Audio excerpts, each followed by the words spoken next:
right, so for the record, and it's Sunday the 7th, I believe, of January 2024. Let's try this again. For the record, they cannot continue to prosecute Trump. They cannot pull him off the vote for insurrection. Now here's the deal. And let me make it really easy, so I'm going to break it down in plain speak. If they wanted to continue to attempt to prosecute Trump for treason, that's Biden, Trump for insurrection, then they would have needed to first vote him guilty in the Senate. Now, and you'll go into part of the, I think it's the 12th Amendment, or it may still be Article 1, Section 3. But you cannot, it names in one of the articles, and I have to look it back up, but I'm driving and it's really not the time to look stuff up on the damn phone. And it says that he's not limited to prosecution after the fact, but it also states that he must be convicted in the Senate before that's allowed to happen. And that's where all this mess is going to fall apart. And it's kind of like, I'm trying to figure out a good way to say this, but it's like, okay, I got it. So it's literally the only case in which double jeopardy applies, right? Which is absolutely goofy. But so if he had been found guilty of insurrection in the Senate, then they could have prosecuted him civilly, right? But it actually lays out in the Constitution that in order for him to be prosecuted civilly, and I find this all kind of a really funny mix of law, right? But, and I'll go into that in a minute. But in order for them to continue the prosecution after the case, rather more, if one of the states wants to take him off the ballot due to insurrection, then he would have had to have been found guilty of insurrection in the Senate first, at which point they could have taken him taken him to court civilly and imposed legal penalties for that, right? So it's kind of like, wait, we got to find you guilty here first before we can find you guilty here later. And so it's kind of it's like a staged guilt thing. I'm not really certain how that works. It doesn't make a lot of sense to me, but I guess the breakdown is this, we find you guilty, and so we're going to remove you from office. Now, he was already out of office, if I'm thinking correctly, at the time this was started. And so literally that penalty cannot be imposed. So now they're trying to impose a secondary penalty without the primary penalty being imposed, and the Constitution specifically sets up the only way that this can be done. Again, I'm driving. I'm not going to look this crap up while I'm driving. I'm driving this little 5,000-pound missile, so it's a little more important for me to be paying attention to that. And I don't understand why people want so hard for this not to be true. And just kind of let me air some thoughts on what happens if they should completely ignore the Constitution, which, shit, they do that on a daily basis anyway. At some point later in time, I will tell you about some things that I found. And this is by doing my own research. And I don't care if you believe me or not. Do your own research or shut up criticizing me.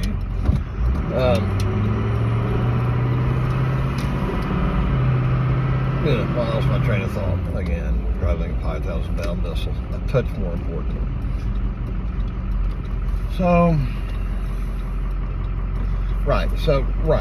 So if they should actually open this Pandora's box by violating the Constitution and the way things are, set up or laid out to actually go into action, then the Pandora's box is the Obamas. Bush Jr., probably Jimmy Carter, O'Dumbo, both Clintons. And I mean, if you think the Epstein stuff is bad, honey baby, that would look like a day at Boy Scout camp in comparison. And I feel really certain that they don't want to do that. Now, and just for the hell of it, let's look at a difference between the way Ray Epps was treated versus the way Trump is treated. Now, they've done all of Ray Epps stuff, I mean, backdoor stuff. You're talking damn near Hunter Biden sweetheart deal that the judge said, no. So, my understanding is essentially Ray Epps is either going to prison or going to be on probation for 6 months. This is a guy you literally have out there in the streets, in the parking lots, whatever, saying, we must go here, we must go in, literally inciting insurrection, saying, we must do this.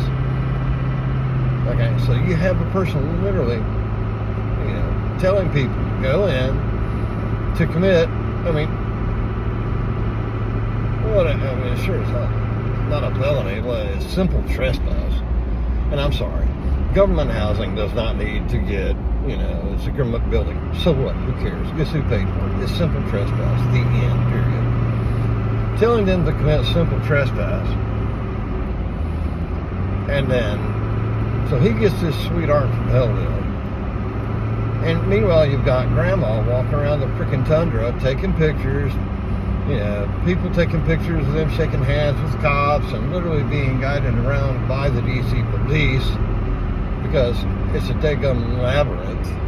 You'll hear other people talk about it. The fellow from Louisiana was talking about it. You've had several others talk about the complexity of the ins and outs of the Capitol building complex. You have to know where you're going. You got to have some tenure there, otherwise, apparently you can get turned around. But they're literally guiding them through. They're literally waving people in. They had people dressed up in MAGA gear, and you're talking about, FBI people dressed up in MAGA saying, "Yeah, come on in, come on in."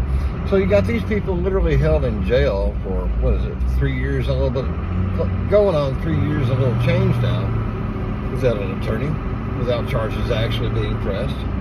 A complete total violation of the 8th Amendment, and I'm trying to think of what amendment requires the right to a fair and speedy trial. All that's been absolutely trash bin. It's gone. The flagrant violation of everything that these numbnuts swear to hold true. You take an oath of office, I swear to uphold, protect, defend the Constitution, yada, yada, yada. And they are absolutely laughing at it. One of my buddies.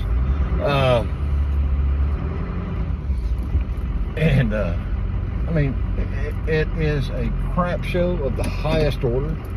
It is a disgrace. Uganda's looking at us going, holy shit, that's crazy. And I'm just picking a random African country, nothing against Uganda in particular. Typical third world countries are looking at us and saying, wow, that's messed up. But I'm telling you what, man, I treat my toilet paper with more reverence than apparently the members of the judiciary and Congress treat the Constitution. Anyway, love you guys. Y'all have a great day. Peace out, Girl Scout.